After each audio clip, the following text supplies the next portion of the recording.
te tengo a ti, lo tengo todo en mi amado, mi tesoro. El origen de todo pecado, refiriéndome al egoísmo como la base de esto. Que si vamos a la palabra de Dios, nos vamos a dar cuenta que lo que origina que Satanás se rebele contra Dios fue el egoísmo, la adoración del cel, la autoadoración o el excesivo deseo de ser adorado. Quiero establecer también algunas diferencias entre lo que es el narcisismo versus el egocentrismo. Una persona egocéntrica es una persona que tiene una autoevaluación de sí mismo y una autovaloración de sí mismo, llegándose a creer el centro del universo. Y quiero tocar eso más adelante, pero quiero establecer algunas diferencias. A ver, tenemos el egocentrismo aquí, tenemos el narcisismo arriba y tenemos el egoísmo abajo como actitudes. Porque en algún momento cada uno de nosotros, aunque no seamos egoístas como personas, tenemos sí actitudes egoístas. Y entonces por eso lo ubico abajo. No quiere decir que sea una menor que la otra, porque todas ellas son trastornos de la personalidad. Pero quiero hacer la diferencia entre el narcisismo y el egoísmo y el egocentrismo, porque son males que vienen con nosotros desde nuestra niñez. Se supone que cuando venimos a Cristo, todas esas cosas deben ser echadas fuera. Pero usted sabe cuál es la realidad. De que cuando aceptamos a Cristo, esas son de las cosas que seguimos cargando. ¿Cómo va a ser, pastor? Dentro del cristianismo existe esto de narcisismo y de egocentrismo. Bueno, vamos a verlo a la luz de la palabra de Dios y vamos a hacer algunos análisis. Algunas diferencias. Simplemente el egocentrismo es simplemente tener una preocupación por uno mismo, por sus propias necesidades, por su propia alabanza, mientras que el narcisismo suele caracterizarse por un sentido inflado de la propia importancia y de la necesidad de atención y de admiración constante. Un narcisista llega a una reunión y todo lo demás se daña porque él es la única luz que brilla. Porque él solamente quiere la atención y la alabanza solo para él. Los narcisistas también tienden a ser manipuladores y explotadores en sus relaciones, mientras que los egocéntricos pueden ser simplemente egoístas. El narcisista tiende a ser paranoico y a tener un profundo miedo al rechazo y a la crítica. Cuando se critica a un narcisista, él entiende que el mundo está en contra de él o que el mundo es enemigo de él y se pone guapo y se aparta. Mientras que los egocéntricos pueden ser simplemente ajenos a las necesidades de los demás. Una persona que es egocéntrica suele usar la palabra no me importa. Y lo que fulano, no me importa. La vida de fulano no me importa porque lo único que le interesa es su propia vida. Pero el narcisista no solo está interesado en su propia vida, sino que quiere manejar, controlar la vida de los que están alrededor. Por eso tienden a ser manipuladores. Por último, estas diferencias pueden ayudar a explicar el por qué el narcisismo se considera un trastorno de la personalidad más grave que el egocentrismo. Ambos son trastornos de la personalidad, pero el narcisista, de ahí viene el nombre de Narciso. Narciso era aquel que era un joven griego tan bello, que todo el mundo, cuando Narciso estaba presente, no atendía a nada más. Lo único que había en la mente era: Narciso está aquí, porque sus profundos ojos, su hermosa figura, su cabello tan bien delineado, hecho como por los dioses, decían los griegos. Tanto así que cuando iba caminando solo, los árboles se quedaban asombrados por la belleza de Narciso. Y hasta el propio Narciso estaba enamorado de su propia belleza. Tanto así que se aproximaba al río a contemplar y duraba horas contemplando su propia belleza en el reflejo del río. Y una tarde iba caminando y se asomó al río y por desgracia de la vida resbaló y cayó. El problema era que Narciso no sabía nadar y se ahogó Narciso. Y en una conversación entre los árboles le preguntan al río: ¿y aquel muchacho Narciso que nos deleitaba con su belleza, qué ha sido de él? Y el río cuestiona y dice: Narciso, ¿qué Narciso? Aquel muchacho hermoso que se asomaba para ver su belleza en tu reflejo. Y el río le contesta: no me di cuenta de su belleza porque yo estaba mirando la mía en los ojos de él. Es decir, que el río era más narcisista que el propio Narciso. En el pueblo cristiano, cuando venimos a Cristo, muchos venimos con estos trastornos de la personalidad. Y el problema es que cantamos la canción: Él rompió mis cadenas, me dio vida nueva, y al fondo del mar echó mi maldad. Pero esa no es una realidad en muchos de nosotros, porque seguimos siendo egoístas, que son pecados que debimos haber sido liberados por la verdad de la palabra. ¿No dice la Escritura que la verdad os? Sí, pero seguimos cargando los mismos sacos. Hay un gran problema en la valoración que tenemos a veces de nosotros mismos. Hay personas que se valoran a sí mismos con un alto estándar. Pero existe otro problema, que hay otros que se valoran así, que no se dan ningún valor a sí mismos. Y entonces tenemos dos extremos. Aún en la fe, pastor, pasa eso. Sí, estoy hablando con seres humanos. Y es a veces difícil desprendernos de eso. Como aquel que vive bajo tensión, es difícil desprenderse de la tensión aunque venga Cristo. Sigue con la misma tensión y ahora no duerme bien porque cualquier cosa lo tensiona y no logra conciliar el sueño. ¿Conoce gente así que le da brega dormirse?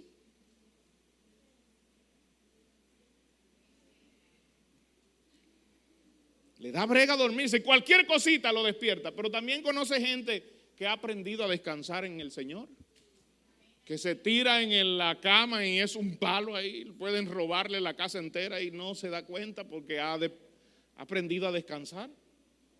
Bueno, yo soy así.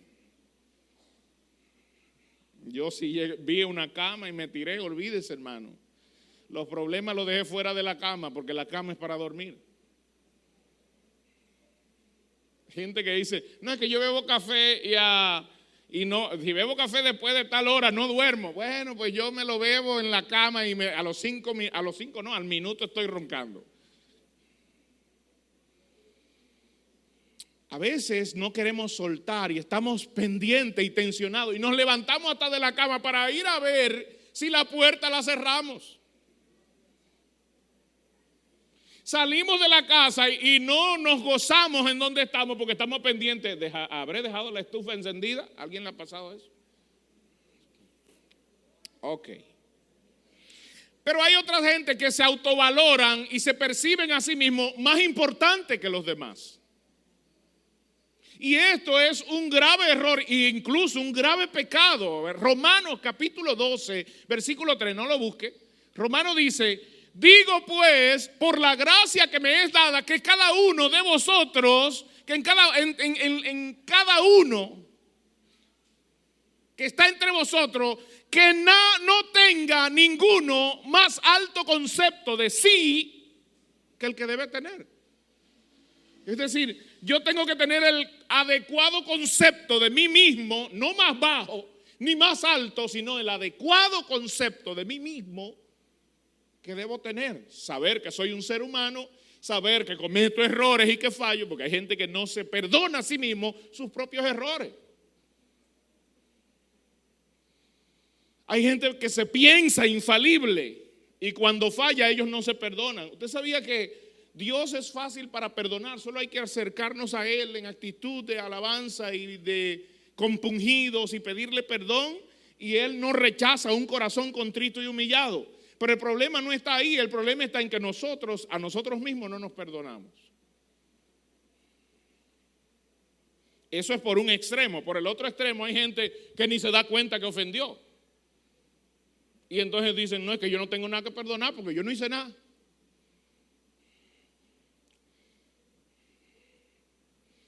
El apóstol Pablo en 1 Corintios 12:27 dice que vosotros pues sois el cuerpo de Cristo. Y hay una parte aquí que me encanta porque Pablo dice, y miembros cada uno en particular.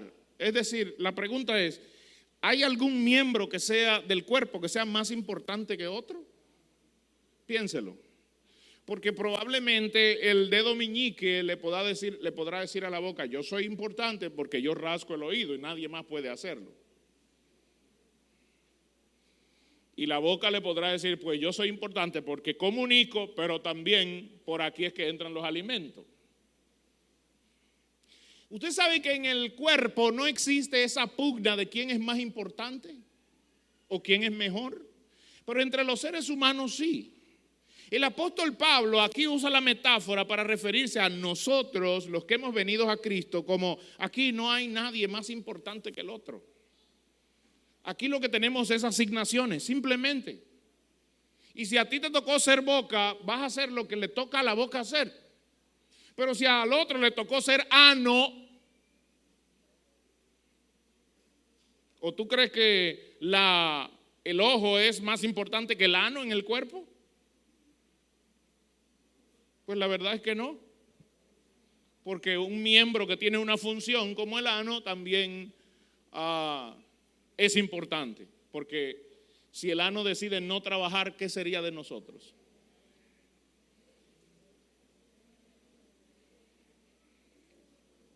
Pero a veces lo que hacemos esa valoración de las personas somos nosotros. Y a veces nos autopercibimos más importantes. Y eso no glorifica a Dios. Pablo recuerda en Efesios capítulo 4 versículo 3 lo siguiente. Porque el texto que voy a tomar va a ser Filipenses capítulo 2 versículo 3 y 4. Pero quiero tocar esto primero. Pablo dice, a cada uno de vosotros le fue dada la gracia a la medida del don de Cristo. ¿A quiénes le fue dada la gracia? ¿A quiénes? ¿Solo al pastor? ¿O a los músicos? ¿O a los que cantan? ¿O a los que enseñan? No dice eso, dice a cada uno.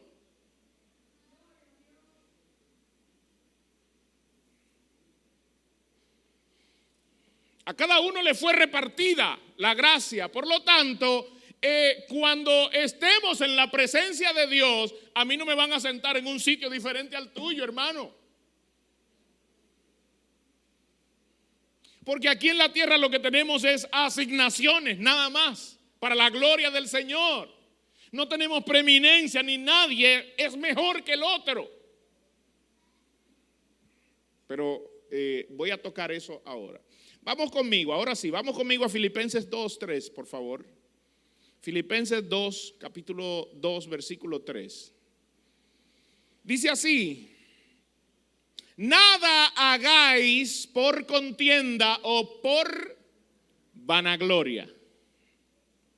Nada hagáis por contienda o por vanagloria. Antes bien, con humildad, estimando cada uno a los demás como, ¿qué dice su Biblia? Superiores. Necesito ayuda para que me proyecten por favor el versículo acá. Como superiores a él mismo. Versículo 4, no mirando cada uno lo suyo propio, sino cada cual por lo de los otros. Ok. Ya dije que el egocentrismo o el egoísmo, viendo el egoísmo como actitudes que en cierta medida expresamos, hay con cosas que debemos ser egoístas. Por ejemplo, mi esposa yo no puedo compartirla con nadie. Eso, en cuanto a eso soy, de hecho anoche yo dormí en Samaná y vine manejando, acabo de llegar hace unos minutos. ¿Pero usted cree que yo pude dormir? No, hermano.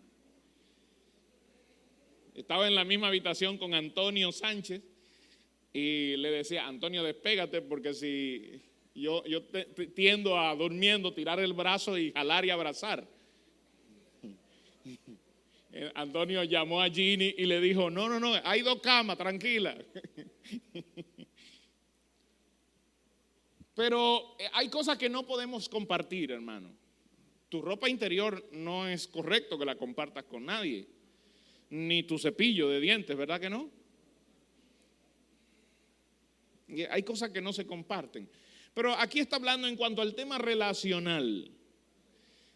Cuando tú te valoras a ti mismo y tienes una excesiva valoración de tu personalidad que lleva a toda persona a creerse el centro del universo, a eso se le llama egocentrismo. Y quiero tocar aquí a alguien que es Nicolás Copérnico, que fue el creador de la teoría heliocentrista en el siglo XV, el siglo de la Ilustración. Copérnico contradecía lo que hasta el momento se decía, porque la mayoría de astrónomos y astrólogos, de astrónomos sobre todo, hablaban de la Tierra como el centro del universo. No sé si usted ha oído mencionar una teoría que anda por ahí, que es la teoría terraplanista, donde se dice que la Tierra es plana.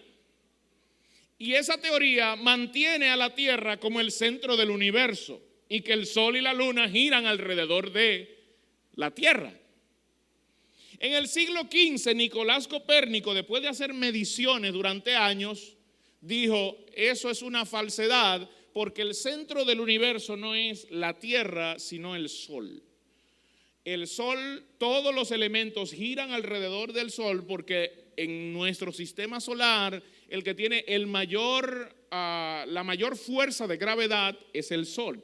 Por eso el planeta Tierra es como amarrar una pelota con un hilo de un poste sin moverse y entonces darle vuelta. Se va a mantener girando. Lo que pasa es que hay fuerzas que actúan sobre la pelota, como es la fuerza de la gravedad, que llega a un punto donde la pelota cae. Pero la fuerza de gravedad hace que la Tierra se mantenga a la misma distancia del Sol, moviéndose alrededor de él. Ahora, después que Nicolás Copérnico hace esto y dice la Tierra no es el centro del universo, sino el Sol, se hicieron muchos estudios. Estudios que decían, si la Tierra se acercara 1 kilómetro al Sol, entonces seríamos como el planeta Venus, donde no hay nada, donde la temperatura es 900 grados Celsius. ¿Usted se imagina lo que es eso, hermano? Nosotros nos estamos quemando cuando la temperatura llega a 30.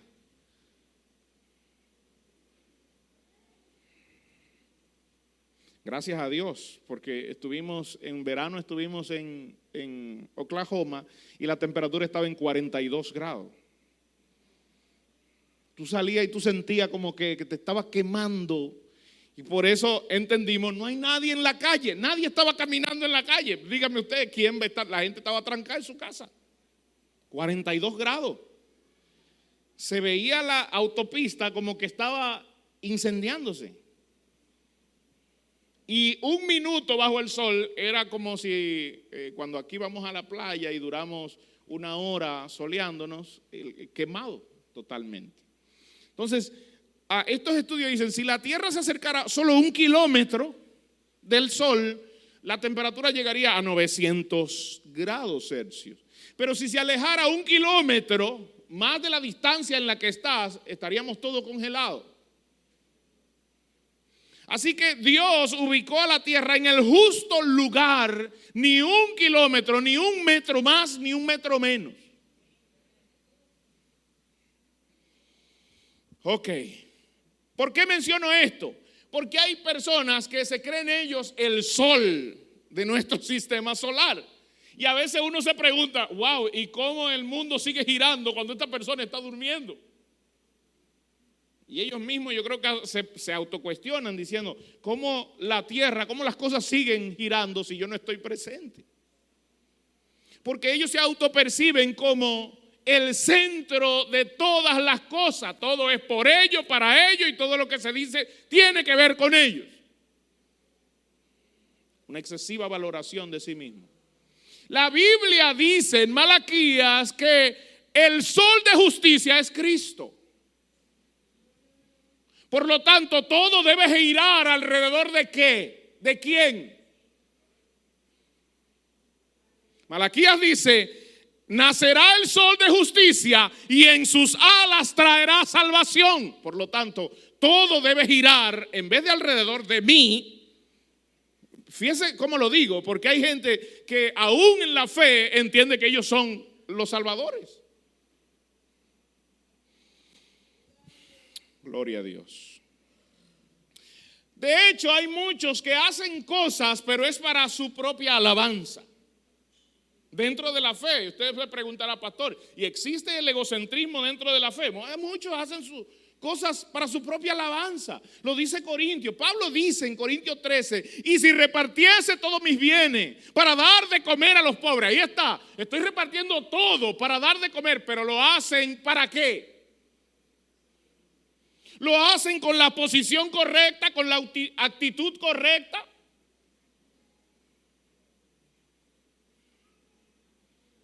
Lo hacen sin amor. Y a veces lo hacen para ser reconocido. A veces hacemos las cosas para que nos mencionen. Porque hay gente que tiene síndrome de púlpito. Le explico lo que es síndrome de púlpito. Gracias a Dios en esta iglesia no hay eso. Padre, te alabo por eso. Pero he estado en congregaciones donde existe síndrome de púlpito. ¿A qué se refiere el síndrome de púlpito? Mientras ellos no tienen un micrófono en la mano o no están en el púlpito, están con los brazos cruzados, con la cara cruzada. Nadie los hace levantarse de su silla para adorar a Dios. Pero dale el micrófono para que tú veas que te bajan la gloria. Porque lo que les interesa es el escenario. Personas que vienen a los pies del Señor y no les interesa el trabajo de servicio backstage, el trabajo detrás de la tarima. No les interesa eso, les interesa una posición donde puedan ser vistos y reconocidos. Y sobre todo, que se le diga en la cara, wow, qué bien te quedó. Porque si nadie le dice qué bien te quedó, qué bien hablaste, se ofenden.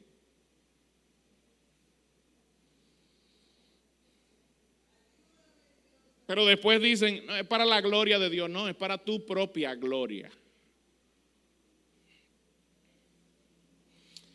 Pablo en Romanos dice, ciertamente apenas morirá alguno por un justo. Con todo pudiera ser que alguno osara morir por el bueno. Mas Dios muestra su amor para ¿con quién? Para con nosotros. Es decir, Dios no hace acepción de personas. Por eso cuando leí arriba decía que nosotros que hemos venido a Cristo, a cada uno se nos ha repartido la gracia. En cierta medida a uno se le ha dado un 60, a uno se le ha dado un 30, a otro se le ha dado un 10. Pero es cada uno según su propia capacidad y eso no te hace inferior. Nosotros los seres humanos somos los que valoramos las cosas dependiendo de los números. Decimos, un pastor es exitoso porque en su iglesia tiene 3,000 miembros, pero el otro no es exitoso porque lo que tiene son 15. Dios no valora así a los seres humanos. Porque cada uno le fue dada según su capacidad. El que tiene la capacidad de dirigir 15, ¿cuánto dirigirá? ¿20? No, 15. Ahora, lo que Dios está requiriendo de ese pastor que tiene 15 y de ese que tiene 3,000 es que cada uno en la posición donde fue puesto sea hallado fiel. Si te tengo a ti,